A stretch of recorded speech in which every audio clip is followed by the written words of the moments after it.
বর্তমানে একাধিক বর্ষিয়ান অভিনেতা অভিনেত্রীদের থেকে মুখ ফিরিয়ে নিচ্ছে বাংলা ইন্ডাস্ট্রি।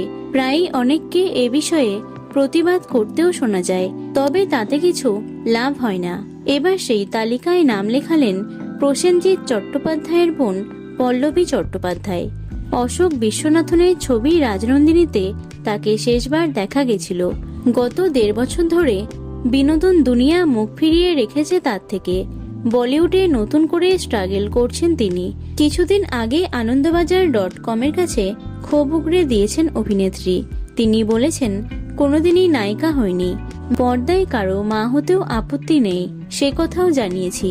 পল্লবীর কথায়, আমায় দেখার কেউ নেই, 1 পয়সা দিয়ে সাহায্য করারও কেউ নেই, নিজেরটা নিজেকেই দেখতে হয়, অথচ নিজের ঢাক পেটাতে পারি না, তাই এতেই আপাতত সন্তুষ্ট থাকতে হচ্ছে।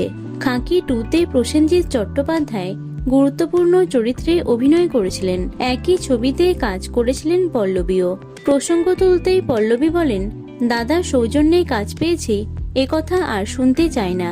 আমি অডিশন দিয়েছিলাম, সেখান থেকেই নির্বাচিত হয়েছি। আমার যাবতীয় দৃশ্য চিত্রাঙ্গদা সিংহের সঙ্গে ছিল।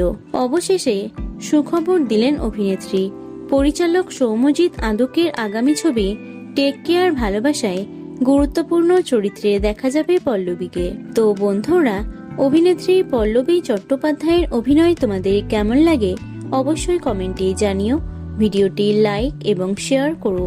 এছাড়াও টলি দুনিয়ার অন্যান্য খবর পেতে চ্যানেলটি অবশ্যই সাবস্ক্রাইব করে রেখো। ধন্যবাদ।